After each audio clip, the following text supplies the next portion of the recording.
C'est en cette matinée du 21 décembre 2022, sous le vent et la fraîcheur, que le recteur de l'université Assane Seck de Ziguinchor est allé visiter les chantiers pour voir leur état d'avancement. Cette visite sur les chantiers de l'université Assane Seck de Ziguinchor traduit le prix que le recteur Mamadou Badji attache à ce projet novateur et inspirant qui améliorera la capacité d'accueil de l'université au profit de la communauté universitaire, notamment le personnel enseignant et de recherche.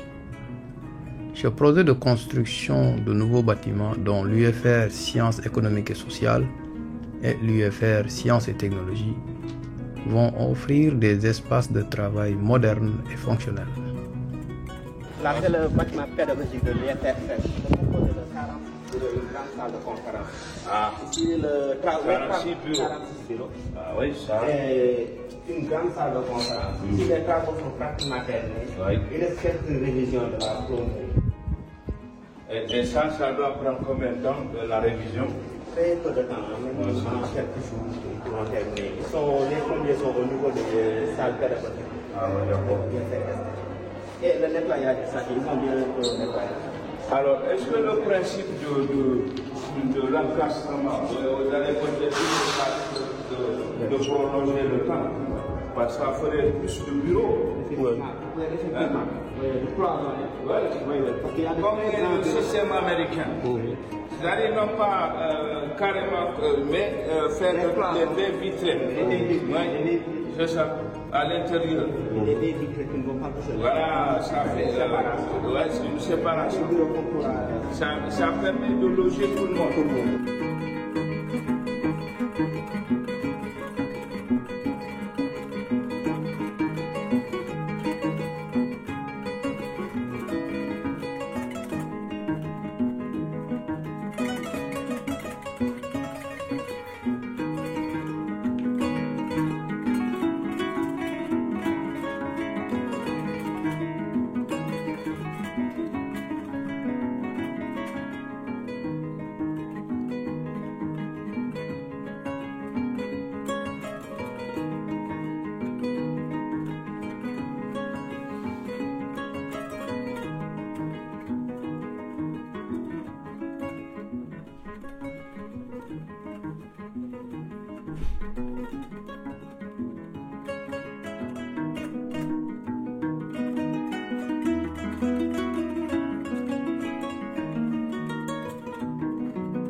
Je pense que les gens ne feront plus cours à l'extérieur.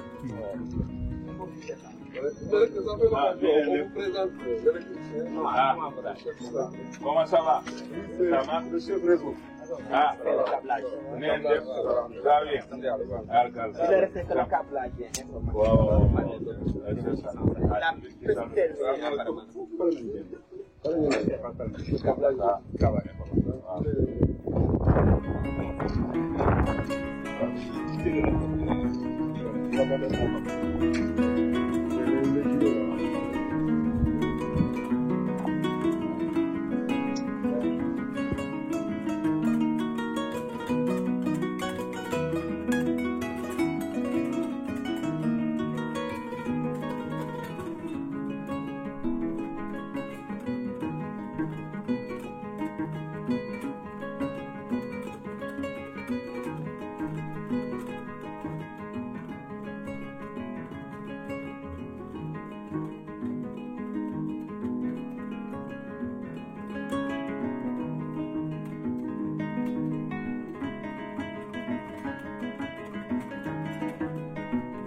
Le principal problème présentement, c'est la réception de ces 46 salles.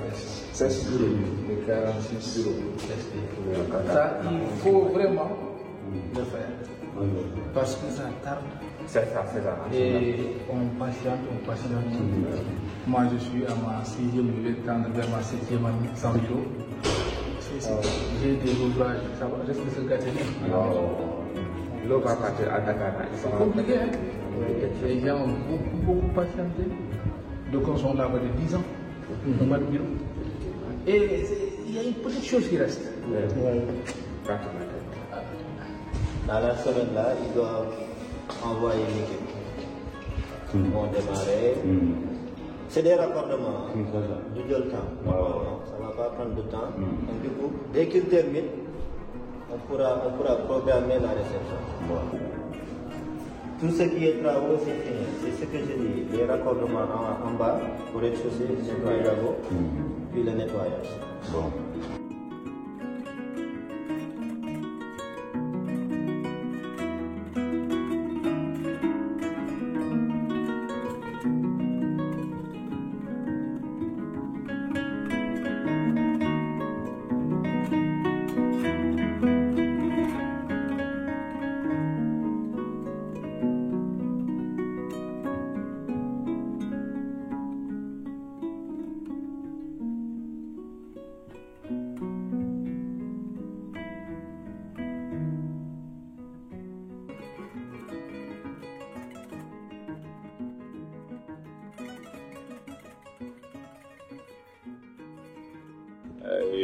Je dis que la visite a pour objet de mesurer l'état d'avancement des chantiers et en même temps de voir l'état d'exécution et surtout le niveau d'exécution du travail qui est confié à l'équipe qui est en place et voir comment, en partant de ces considérations, on peut situer à peu près là où les dates éventuelles de réception provisoire de ces chantiers, parce qu'il faut qu'on puisse, pour la rentrée 2022-2023, être sûr de disposer de ces chantiers, des salles de cours, des amphis, afin que les primo-entrants aient